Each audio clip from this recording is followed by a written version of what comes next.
Okay guys, let's look at the example number 3 and the same questions we've been treating for Graham's law of diffusion. Just rule line here to make it easier for us. 1 cm cube of a gas, so our volume 1 is 1 cm cube of a gas diffuses through a porous spot in 10 seconds. So our T1 is 10 seconds. Alright, why the same volume of hydrogen diffuses in 40, so we have the same volume, so it means our V2 is also 1 cm cube, the same volume. Alright, diffuses at 40 seconds, so that means our T2, our time 2 is 40 seconds. Right, under the same temperature and pressure, calculate the relative molecular mass of gas A.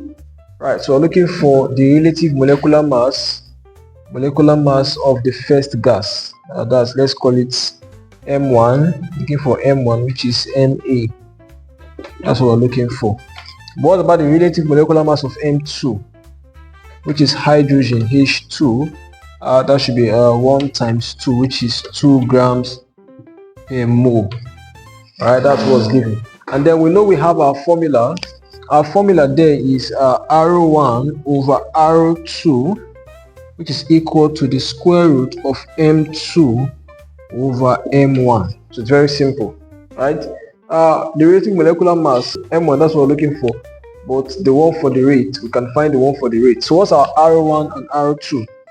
For our R1 is volume 1 over time 1, and our volume 1 there is 1 cm cube. Our first time there is giving us what, 10 seconds, so we have 10, and our rate 2 should be what, volume 2 over time 2, which is also 1 over 40 seconds. So if we have that as our rate 1 over rate 2, it simply means 1 over what, over 10, 1 over 10 divided by what, 1 over 40. That's what it means. If we cross multiply, we are going to have 1 over 10 times 40 over 1. So 0 will take up 0. 1 times 4, we're going to have 4 seconds. Yes, I think that's what we're going to have, 4 seconds for the rate.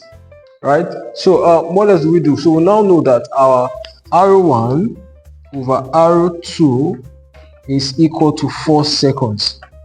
Therefore, we can say if R1 over R2 is equal to the square root of M2 over M1, of which both of them give us 4, we can now say 4 is equal to the square root of M2. What's our M2 there?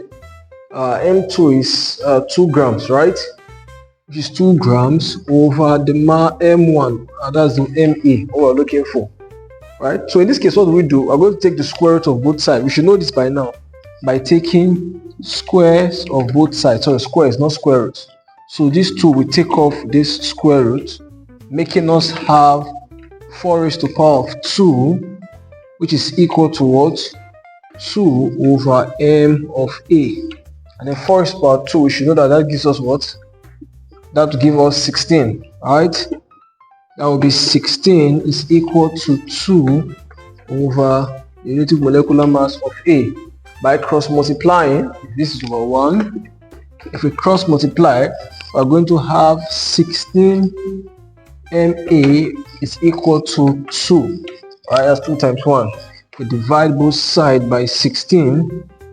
16 will take off 16 here, and our MA is going to be 2 over 16, which is simply 1 over 8, 0.125 moles per grams per mole, grams per mole. So it's very easy. So I'm just going to give you an overview. We got the rate 1, which is volume over the time, that's 1 over 10. Rate 2, volume over time, 1 over 40. And we try to rearrange this to make it easier for us. This, so 1 over rate 2, that's rate 1 divided by rate 2, that's 1 over 10 divided by 1 over 40, because rate 1 there is 1 over 10 and rate 2 is 1 over 40. And if we divide, change the operator to times by taking an inversion of that. So 0 cancel 0, 1 times 4 there is 4 seconds. From there, we know that rate 1 over rate 2 is 4 seconds, and this is the formula.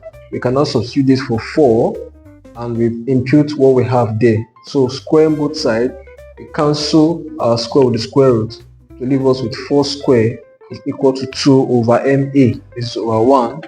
Of course, that gives us 16 over 1 is equal to 2 over ma. By cross multiplying and solving further, we get 0.125 grams per mole. Please, this is grams. 0.125 grams per mole as our relative molecular mass, so 0.125 gram per mole. So this is as far as we can come in the calculation of Graham's law of diffusion. I hope you understand all we've been doing. If you have questions, you can leave the questions on the comment section, and please make sure you like, subscribe and share this video, right, so that other people can benefit from what you are benefiting from. I'll see you in the next video, guys. Thank you.